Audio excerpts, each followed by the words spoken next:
Well, good morning, and thank you very much for joining us. I am Yori Folani. Hope we meet you well. The election season is what it is, and so that's what we'll be talking about. And our guest this morning, let me quickly get that out of the way, is Mike Igini. Mr. Mike Igini, he's a friend of the House, he's well known to us, legal practitioner and immediate past Resident Electoral Commissioner of INEC. A fine morning to you, Mike. Thank you, Yori, indeed, for having me. Indeed, it's always our pleasure. Right. But still, I mean, you're former Resident Electoral Commissioner, but you still have all election things in your mind, and especially the successful execution of the 2023 election. And that is going to be the focus of our conversation it's about INEC, BVAS, that's the bimodal voter accreditation system, and threats to the 2023 general election. Now, most of our viewers will be aware that politicians had reason to report themselves to, the Abdul Salami Abubakar-led Peace Commission. As you know, that body always gathers together politicians, especially candidates, and get them to have an understanding that we shall be playing by the rules. And just about everybody signs on to it. So in that regard, it occurred to me that here we are talking about INEC, BVAS, and threats to the 2023 general election. And only recently, Abdul Salami Abubakar was warning that politicians have to caution themselves, and the candidates should please caution their party, their supporters, just so that we don't have any kata-kata in 2023. Now, your zeroing in, perhaps, is different from that. But we still have to prevent violence. We still have to prevent, anything that would give the lie to the fact that we're conducting here a free, credible election. Tell me about how BVAS and threats, how BVAS could be a threat to this election. Yori, thank you very much. First, it is to underscore the concern raised by the chair of the Peace Committee, and to state emphatically that violence has no place in a democracy, that elites of our country are responsible for the worried tendency that is putting our democracy at risk. This democracy was hard won. Exactly. We fought for it. Regrettably, many who have no philosophical insight to what we went through when the journey of Nigeria and the prospect of democracy were less certain.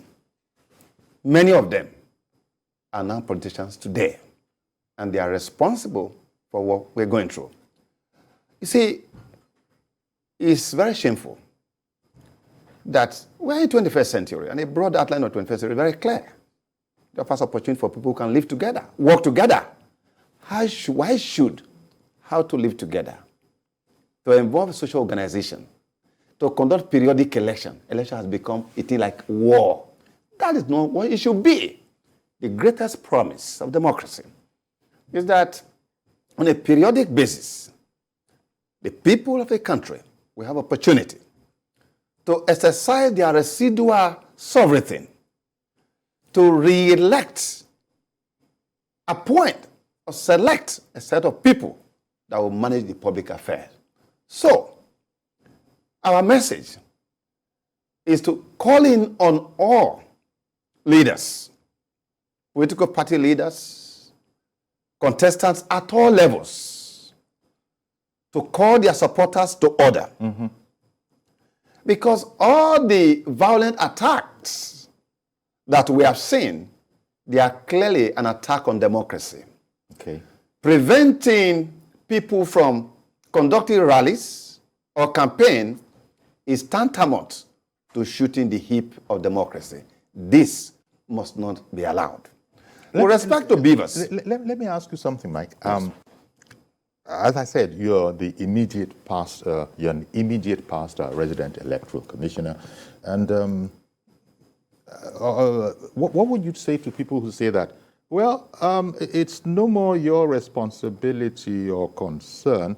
Why are you still involved in this this concept that you've just described, Yes. where every citizen has this residual whatever to select their leaders every 4 years. Why have you not just gone quiet, having served out 2 glorious terms, I might say, under 2 different presidents? Thank you. Will you tell me about that? Yes. Iyori, what am I society today is the office of the citizen. I'm a citizen of the Federal Republic of Nigeria. All right. This election is about my own future, present, future, and future of my children. So also your humble self Indeed. and your children, and indeed the entire Nigerian people.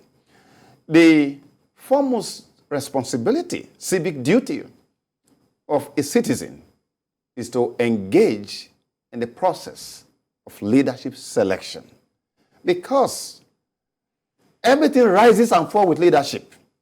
How far we can go will be predicated on the choices we make.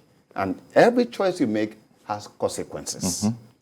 For me, having served 10 years in INEC and having been part of making proposals since 2011, all of which, or some of which culminated in these beautiful documents. And I thank the National Assembly Electoral Act again, 2022, and the President for signing this in, that have secured INEC innovations, processes, and procedure that have been designed to bring about credible election in our country, designed to deal with historical challenges of election service delivery. And now out of the place, my votary before and all through my period and out now is that for me, no partisanship. I will partner with Nigerians, no partisanship, to educate Nigerians on the ABC of this act, because INEC, where I worked, made a total of 91 proposals, out of which 48 were accepted. I have decided that what I want to do in the next, which I started since September, is to educate Nigerians on the entire procedures. INEC processes, the procedure, everything you need to know. Because, as I speak to you, Yori, hope is reborn in Nigerians. Power has been returned to the Nigerian people.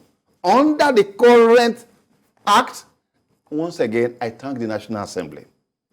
I thank the President.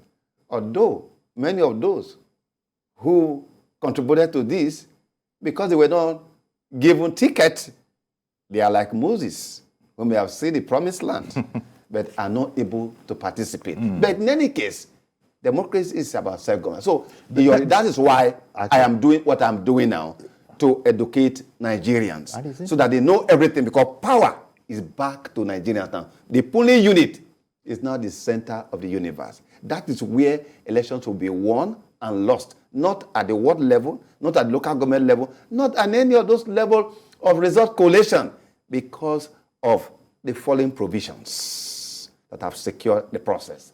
One, by virtue of Section 47 of the Act that repealed effectively Section 49 of the previous Act, today, nobody can go and warehouse PVC and thinking that they can use it.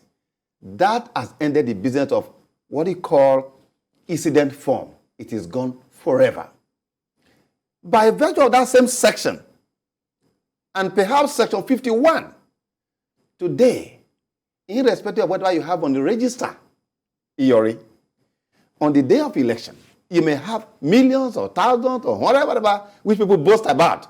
Please, I beg you, tamper your optimism, or rather your permutation, with the tinge of reality of the current legal framework. One, and that is that at the end of election, in the entire 176,846 polling units, domiciled in the 8,809 wards of the 774 local government, a new register will be produced. At every polling unit, a new register, irrespective of what you have, will be produced. That is courtesy of Section 51. It's no longer based computation. It's no longer based on total number of registered voters, which is what they used to use to rig election before. Section 51 has ended the frauds in Section 53 that have now been repealed. Power is back to the Nigerian people. That is why months back, you saw people dumping permanent voters card in several places. They can no longer use them again. Useless. They have become useless. Another aspect, Mike. Let me bring you. Let me bring another aspect to your attention. Well, no, it's not to your attention. You know that already. The observation that this 2023 election seems to be an election of, dare I put it, new candidates, a different set of people. They're fresh because I think you said it inter earlier, but a lot of people who wanted to be candidates could not be candidates. Take the National Assembly. I think it is over 70%. Over 70% of them are not returning. So the people that will be in this election are going to be, for the purposes of our conversation here, a new setup of people. Absolutely. What does that make? What does that mean? What does it portend for election? Yes.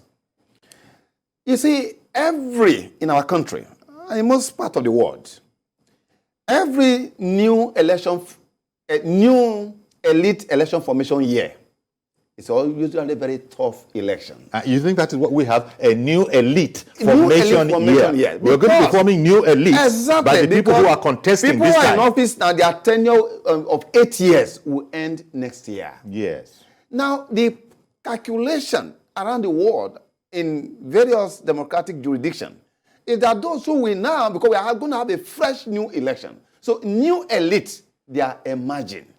They have emerged in what do you call it, through the primaries, and that's why 70% is not returning. Some of those who did not return from their original party, they have moved to the other political parties. Now, a new elite election formation year is a challenging one, and you can check that from our history. First, it will also reflect a kind of laws. You could see that part of what we have seen here is because some of the lawmakers have also seen that they may not come through their party. So the law has also been strengthened to guarantee their interest in any other party they go to. That was why you find out that in 2002 Electoral Act, for instance. Okay. You know what? Let me go on a commercial break because this is gripping stuff. We'll come back and we'll continue.